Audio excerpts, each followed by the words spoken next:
pourquoi les autres races, les autres peuples ou les anges déchus se méfient de l'homme noir, ont peur de l'homme noir, détestent l'homme noir autant. On va toujours dans Doumbissé, donc la seule version authentique du livre d'Enoch. Doumbissé, chapitre 1, verset 266. Donc, verset 268 à 269. Donc, il est dit ici.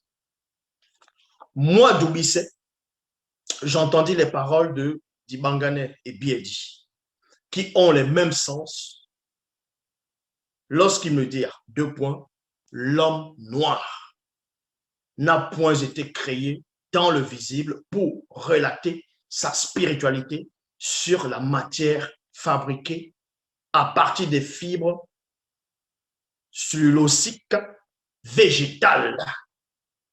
Il a été créé pour imiter la vertu.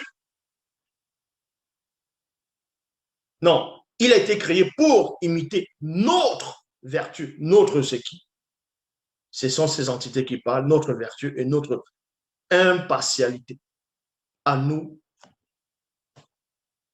les entités du grand ordre de choses, c'est-à-dire les entités célestes. Maintenant, comment se fait-il que maintenant on relate la spiritualité de l'homme noir? Parce que ça a été toléré, parce qu'il y a eu des perturbations dans les récits oraux au fur et à mesure, parce que Satan faisait des choses. Pourquoi on a créé l'homme noir tout court? L'homme noir vient sur la terre. Premièrement, le premier homme, il vient d'abord sur la terre accomplir sa mission. Remarquez que ça, on va aller en détail. Donc, l'homme noir en général, on le crée pour imiter la vertu des entités du grand ordre des choses. Donc, être comme ses frères spirituels. Donc, les entités, ce qu'on dans les Bibles, on va appeler les anges. Donc, être comme eux, parce que ce sont aussi des hommes, ce sont des bacs. C'est la même race que l'homme noir. Donc, dans Koudoumane, chapitre 30, verset 1, donc Koudoumane, toujours dans la Bible, 3 jours après, durant la nuit, plusieurs hauts dignitaires blancs et sans mêlés complotèrent contre Joe Kisabé en ces termes.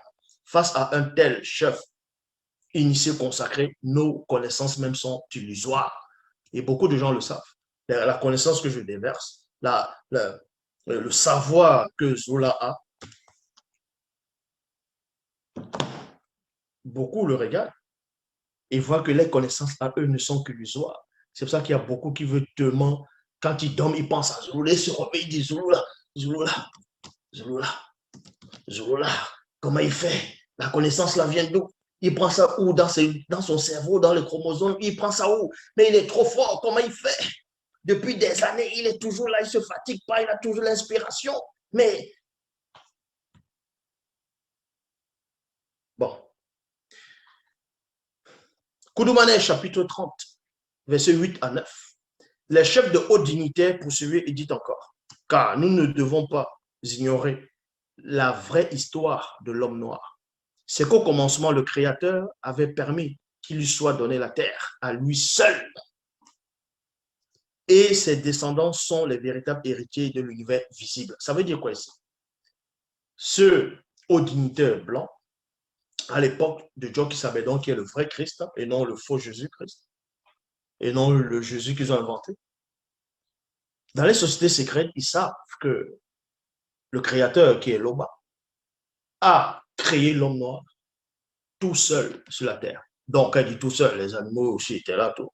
Bon, en tant qu'homme, que c'était qu'à l'homme noir qui devait vivre sur la terre avec ces animaux qui étaient là, une grande partie de l'animalerie entière.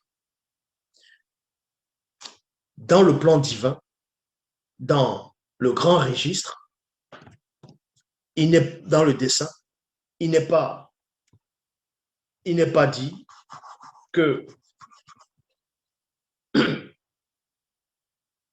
les autres races, que ce soit blancs et sans mêlés, devaient venir sur la terre. Ce n'était pas prévu dans la création. Ce n'était pas prévu dans la création. Maintenant, s'ils sont là, ça veut dire quoi? Ça veut dire que quelque chose a échappé à l'Oba? Non. Non. Non. Ça, j'ai déjà fait une vidéo sur ça, comment les autres races sont arrivées. Ici, c'est l'identité de l'homme noir. Donc, ce haut dignitaire, bon, ce chef dignitaire, ce chef de haut dignitaire dit, le Créateur a permis qu'il soit donné la terre à lui tout seul et ses descendants sont les véritables héritiers de l'univers visible. Et dans leur esprit, âme et corps réside un des secrets du divin qui nous faudra extirper avant que ce peuple tout entier se réveille de son sommeil. Et Sommet, chapitre 15, au verset 11. Donc, et Sommet, toujours dans la Bible, et Sommet, c'est l'histoire de celui qu'on a pris, on a trafiqué, on a dit, il s'appelle Paul. Mais son vrai nom, c'est Sommet. On dit ici que personne donc ne mette sa gloire dans les blancs et les sans mêlés. Point virgule. Car tout est à l'homme noir. D'Oubisset, chapitre 1, verset 505 à 514, il est dit. Donc, on vous montre maintenant la vraie identité de l'homme noir. Qui est l'homme noir réellement? Il est quoi réellement? L'homme noir, c'est qui? On voit cela dans D'Oubisset, chapitre 1, verset 505 à 514. Il est dit, la manifestation de la volonté de Dieu continue ensuite à déclarer par le moyen de son verbe, de manifester moto dans le visible, dans la réalité visible. En étant dans la condition du visible, dans la septième manifestation de la nature visible et invisible, donc extérieure, regardable, percevable, intelligible, appréciable, important. Moto, ton ancêtre, fut manifesté, créé, identique à nous, ADN spirituel commun à tout être du grand, c'est-à-dire du non visible, qui sont les entités du grand ordre des choses. Il est aussi la vie, avec un V majuscule, qui porte un corps. Et ce corps est spirituel. Donc, esprit, c'est l'esprit. Un esprit semblable à nous, les êtres issus d'au-delà du grand voile non visible. Ce fut cet esprit qui devint le premier esprit mundi, entité créée, manifestée dans le grand ordre des choses. Ce fut cet esprit qui devient le dernier esprit. Ça veut dire quoi? Ça veut dire que l'homme noir, celui qu'ils vont trafiquer, l'histoire, ils vont dire c'était Adam, n'importe quoi. C'était Moto, le premier homme noir. Et lui, son origine vient d'où? Son origine ne vient pas directement de la terre. C'était un esprit supérieur. C'était une entité, la dernière entité créée dans le grand ordre des choses. Il est au-delà de ce qu'on nomme la divinité, il est au-delà du titre de la divinité. Il a dépassé le stade de la divinité. C'était Moto. Et Moto, il vient dans le visible. Pour venir dans le visible, il faut un support. Est-ce que vous comprenez? Donc, il doit venir se manifester dans le visible. Donc, dans l'astral, il prend un corps astral, dans l'âme, et il vient dans le physique, dans la terre, donc il prend un corps physique. Et quand Moto descend, parce qu'il y a le corps spirituel, il porte un corps spirituel dans le grand ordre des choses. Quand il vient dans l'astral, c'est l'âme. C'est pour ça qu'on dit l'homme devient une âme vivante. Et dans le physique, c'est la terre, il a un corps physique. Dans chaque monde, chaque corps a un monde approprié. C'est pour ça qu'on le crée l'homme noir. Pourquoi le noir? Pourquoi on n'a pas créé l'homme, le premier homme, c'est-à-dire de la terre, blanc, ou sans mêlé, ou chinois, peu importe. Pourquoi? Ce n'est pas une question de racisme ou bien non. C'est parce que les entités, c'est des noirs. C'est tout. Au départ, c'est comme ça. C'est pas qu'on a voulu, on n'a pas voulu. La puissance qui manifeste la création, c'est-à-dire dont on se sert pour manifester toute chose. Dans cette puissance-là, il y a une information dedans. Il y a un ADN dedans. Et c'est toujours le noir. Donc, tout, c'est le noir. C'est pour ça que l'univers est noir. C'est pour ça que quand vous mourrez, vous allez dans le noir. Ah ben oui. Donc, dans les Bibles actuelles classiques, quand on dit que Dieu dit, faisons l'homme à notre image, Vous voyez, ils ont compris ça, ils ont dit, ah non, non, non, ça, c'est pas bon. On va vite dessiner. Cet homme-là, on va y dessiner. On va dire que c'est Adam. On va dire que c'est un blanc. Ils vont dessiner blanc. Non, c'était un noir. On n'a pas voulu que le premier homme soit noir. Il est déjà noir avant de descendre. Il est déjà noir avant de descendre. On n'a pas voulu le créer noir sur la terre. Non, il est déjà noir avant de descendre. C'est un homme noir. Les entités, toutes les entités, c'est-à-dire les chérubins, les séraphins, archanges, tout ça, c'est des noirs. C'est pour ça que quand ils viennent sur la terre, c'est un homme noir qu'on voit. C'est tout. Il se déguise pas en homme noir. C'est un noir qu'on voit. Mais quand il repart dans le spirituel, c'est les attributs d'un homme noir qu'on voit. Puisque quand il vient dans le visible, on le voit clair, on voit, ah, physique, on voit que c'est un noir. Mais dans le spirituel, il n'a pas de corps physique, c'est toujours un noir. Le monde spirituel, c'est son ADN, c'est noir.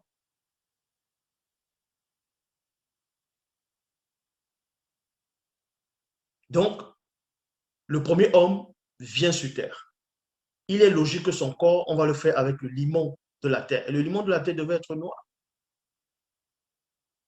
Parce que la force qu'il a servi, la force dont on a utilisé pour servir, c'est-à-dire la manifestation de la volonté de l'homme, l'énergie qui se dégage, c'est un ADN, c'est, comment on appelle ça? C'est ce qu'on appelle la spiritualité, est une question de race. Ce n'est pas une question de la discrimination, ou bien du racisme, ou bien non. C'est tout.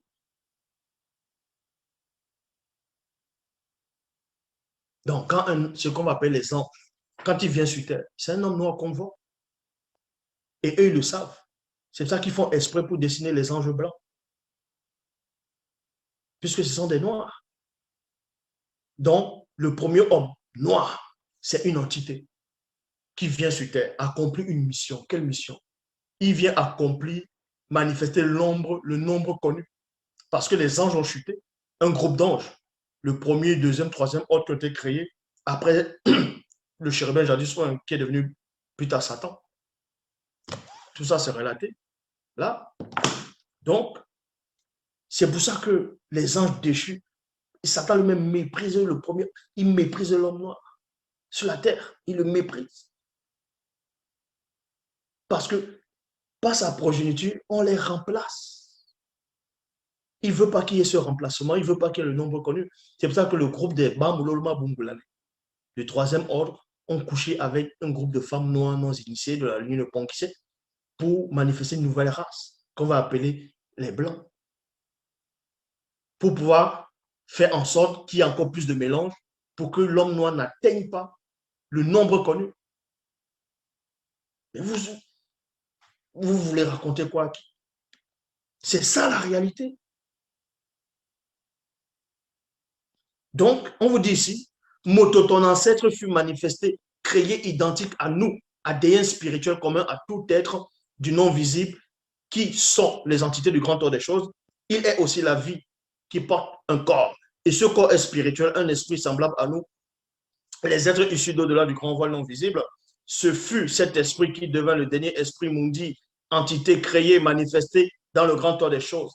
Et le corps visible, c'est-à-dire physique de cet esprit qui est le corps spirituel de Moto, fut manifesté, créé dans la septième, c'est-à-dire visible manifestation de la nature visible, invisible et visible, c'est-à-dire extérieure. Ce que vous voyez là, c'est ce qu'on appelle l'extérieur. La création, les multivers, l'univers, tout ce que vous voyez, c'est ce qu'on appelle l'extérieur. Mais l'intérieur, c'est dans le grand ordre des choses. Le côté visible de Moto est manifesté enfin de vivre la condition du visible dans un corps physique à travers un lien entre son esprit et son corps. Ce lien entre son esprit et son corps visible est une âme. Ainsi, la peau du corps, non, ainsi la peau du corps physique de Moto donne lors de sa formation à partir du limon de la terre l'aspect de la couleur de l'obscurité noire manifestée de l'ombre, de l'union de l'ombre réfléchie. Est-ce que vous comprenez? Moto est le tout premier homme noir, visible dans le visible. Lors de sa création, la manifestation de la volonté de Dieu, le créant, enda, c'est-à-dire circoncis. C'est ça que tous les Noirs doivent se circoncire. C'est ça que la circoncision a été instituée, instaurée en Afrique, au patriarche, ainsi de suite. Et les autres peuples sont venus, ils ont copié. Tout comme nous, entité du grand ordre des choses. Maintenant, on va prendre un dernier livre, la dernière entité créée, donc créée parmi toutes les entités du grand ordre des choses. Dans le chapitre 1, verset 5 à 13, il est dit, il devint encore bien plus tard, quoique le temps n'était point manifesté encore tel que nous le concevons dans le visible, que la manifestation de la volonté de l'homme a continué ensuite à déclarer par le moyen de son verbe de créer un être, c'est-à-dire vie, qui porte un corps, et le corps spirituel est un esprit. Ce fut cet esprit qui devint, comme j'ai lu, le dernier esprit mundi, entité créée dans la septième manifestation de la nature visible et invisible, de la nature invisible et visible, semblable aux êtres, c'est-à-dire vie issue d'au-delà du grand voile non visible. Cet être, c'est-à-dire entité, a été manifesté afin de vivre la condition du visible dans le corps physique à travers un lien entre l'esprit et le corps. Ce lien entre l'esprit et le corps est une âme. Donc, voilà, ça, c'est vrai que j'ai déjà lu ça sur d'autres passages. Donc, vous comprenez, par ici, je vais quand même finir. C'est à partir de la nature est vide. Donc, à partir de la nature, c'est-à-dire vie, ADN spirituel commun à tout être du non visible, qui sont les entités du grand ordre des choses, qui fut manifestée par l'intensité lumineuse du rayonnement de leur image intérieure, le dernier esprit, mundi, entité par la manifestation de la volonté de l'homme.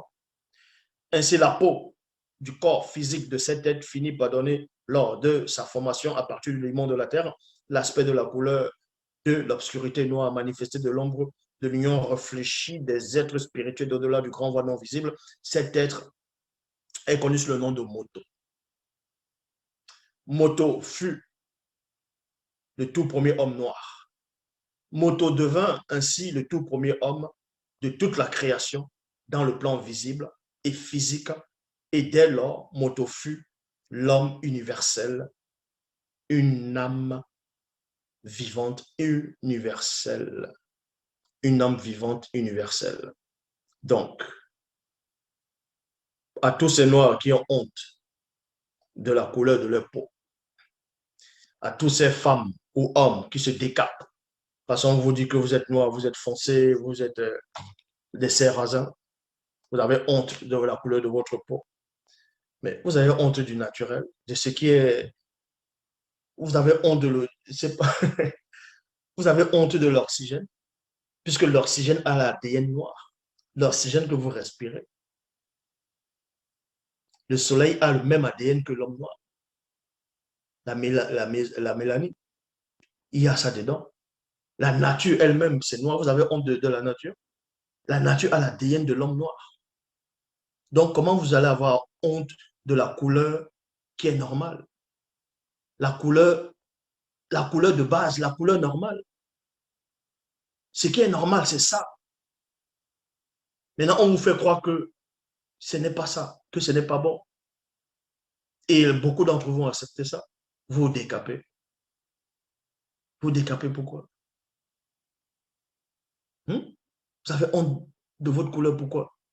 Votre couleur, c'est la couleur originelle, la couleur de base.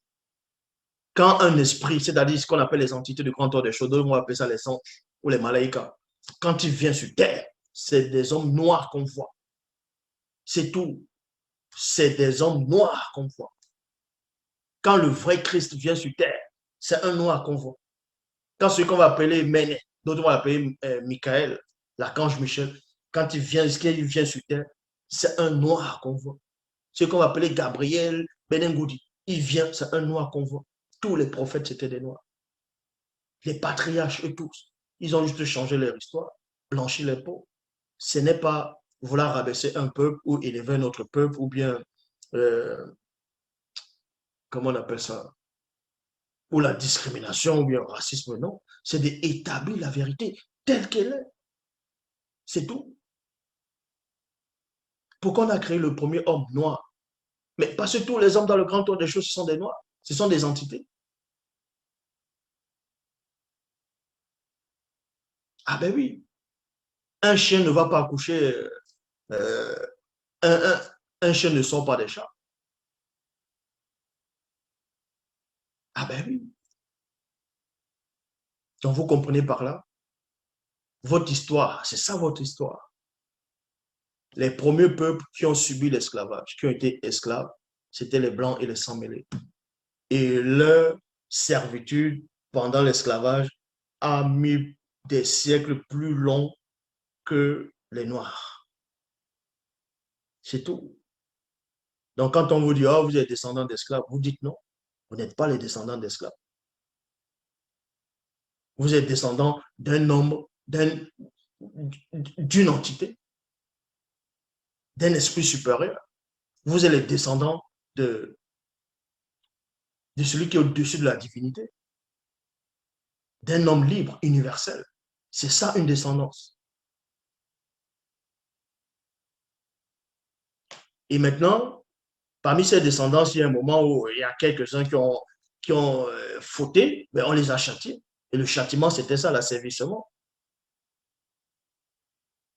Maintenant, on vient, on ferme ça. Il veut maintenant vous asservir euh, mentalement, spirituellement, moralement. Et euh, vous fait croire que votre peau, c'est une anomalie. Votre peau n'est pas une anomalie. Votre peau, c'est la peau, c'est la base. Est-ce que vous comprenez? La couleur de votre peau, c'est la base. C'est le support. C'est le naturel. Pourquoi l'univers est noir? On ne pouvait pas faire l'univers jaune, ou l'univers bleu, l'univers rouge, ou l'univers blanc. Ça devait être noir, parce que c'est logique. L'univers doit être noir. Et de même que l'homme, le premier homme doit être noir, parce que la spiritualité est une question de race. C'est ça l'identité de l'homme noir. Donc l'homme noir descend de qui? L'homme noir, on va dire, c'est un dieu à l'heure. L'homme noir, c'est un dieu déchu qui est tombé, mais qui ne sait pas que sa lignée vient de. Comment expliquer ça? Il ne connaît pas ses origines. L'origine de l'homme noir ne vient pas seulement des rois d'Afrique ou bien sur la terre. Ça vient depuis le grand tour des choses. C'est en cela qu'on dit l'héritier de l'univers.